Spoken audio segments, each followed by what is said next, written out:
President. Senator from Tennessee. Thank you, Madam President. Are we in a quorum call? Yes, we are. I would ask that we dispense with the quorum call. Without objection. Thank you, Madam President.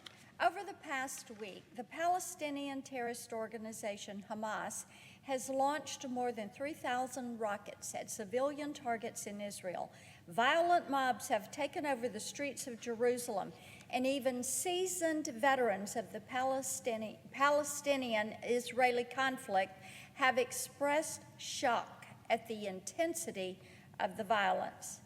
This isn't normal. This isn't the Middle East version of the resistance. This is terrorism. Still, pro-Hamas activists have flooded the media with Instagram-friendly content condemning Israel for defending itself and questioning the legitimacy of Israel's very existence, which is an argument that, in any other context, would bring all hell down on the person foolish enough to say it out loud. The level of denial and misinformation about what is happening in Israel and why it is happening is appalling. Nearly every single member of the United Nations Security Council embarrassed themselves this weekend by embracing a generic draft statement condemning the violence but refusing to acknowledge the hundreds of Hamas rockets that started it.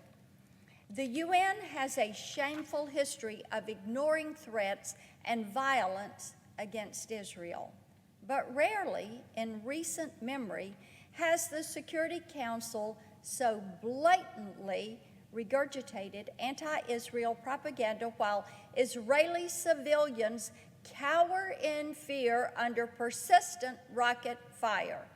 Thankfully, the United States mission blocked the statement's release, but I think it's important to inject a little reality into the ongoing discussion.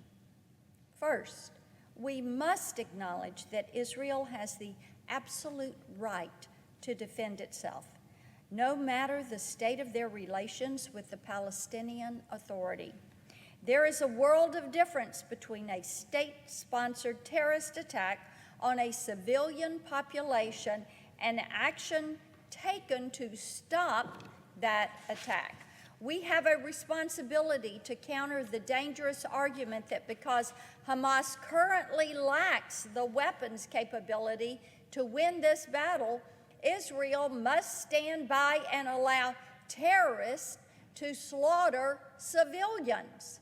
Second, I would encourage all of my colleagues to join me in making it clear that the United States is and will remain Israel's closest friend and ally.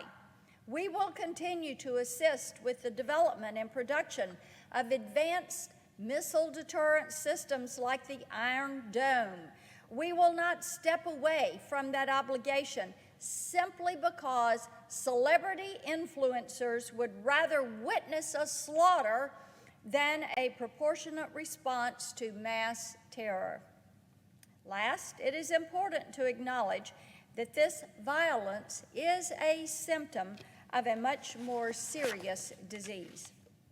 Hamas terrorists may be the ones launching rockets at civilians, but it is Iran, the world's leading state sponsor of terror, that is paying for it. That is right, Madam President. It is Iran, the world's leading state sponsor of terrorism, that is footing the bill for these attacks.